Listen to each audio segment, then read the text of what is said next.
Hello friends, in this video I'm going to show you how to make your own basketball court in your driveway. And this is the first part. You got to build the hoop. Yep, it's not much use putting lines in until you know where the center of the rim is and where the center of the backboard are, because that's where all your measurements come from. So until you know where those are, I wouldn't put lines in. So that's why we're doing the hoop first. And we debated between a ground anchored in-ground system, a wall mount on the brick there above the light. You'll see that later. But we ended up deciding with the portable, we could move it out of the way so we're not blocking the light with a pole permanently. And also with the wall mount, we had a concern that we might the hoop might be too heavy, because that backboard and rim are 100 pounds-ish, 150 pounds. And so we run the risk of maybe pulling some of the brick out, because our brick is just a facade on the house. It's not really structural brick. So we went with the portable, and so here we are getting it up and getting the strut on there.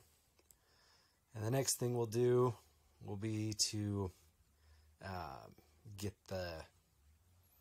the net on, and then we'll fill up the base, because the base empty it's really unstable.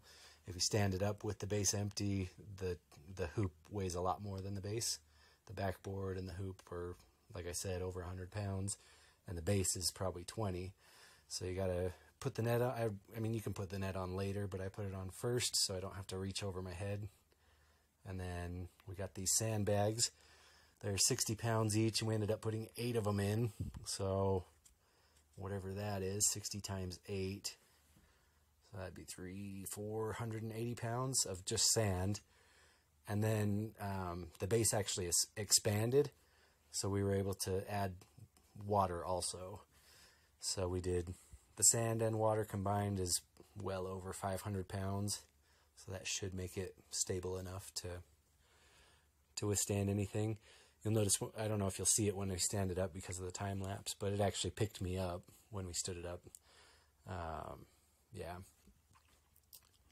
And then after we get it stood up, you'll measure, or you'll just hang a string down with a weight from the center of the backboard to find where the center of the backboard is. And then the free throw line comes 15 feet from the center of the backboard. And then the 3-point line is 6 feet farther than that.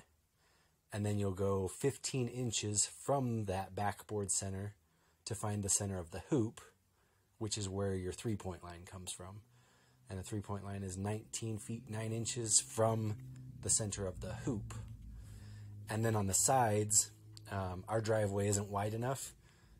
Standard court is 50 feet wide, but our driveway is only 40 feet. So for the sidelines, you want to have at least 3 feet for that 3-point line. So you'll notice our 3-point line, when we get to it, it doesn't do the full arc. It gets to a point and then it just goes straight back. And that's just so that you have room to shoot the 3. But that's basically how you measure the lines. And then our sidelines are, well, you'll see. And one problem with the portable hoop is that it's in the way of the baseline, because the baseline should be 4 feet behind the backboard. But with the portable hoop, it only gives you 2 feet of clearance until you run into the bar. So you'll see that I put 2 lines in for a baseline. So we got the hoop up. There's probably 600 pounds worth of sand and water in there. And we got 2 baselines. You can see the one is 4 feet deep from the backboard, and then the other one is just where the pole is. So we could play actual standard, or we've got the break in the line for that. And we got our blocks and our 3 blocks. No free throw line, no 3-point line yet. Those are coming, but we've got our sideline. This corner's kind of missing a chunk, but that's all right. And then our top line. So yeah, we're getting there. All right, so now we've done the blacks, and just inside the black, we're gonna go red for the 3-point and the free throw line. I also put these 2 in. They're just the backboard and the rim where they are. So if we ever do any new lines or new measurements or whatever, that's where they, or if we put in a new hoop, that's where we're going to need them to be for these to still be accurate. Anyway, you'll notice I only taped one side of the 3-point line. That's because I was hoping this red thing would turn out cooler than it did. I mean, it still looks pretty okay, but it's not as cool as I was hoping. But anyway, that's basically it. Hope you enjoyed.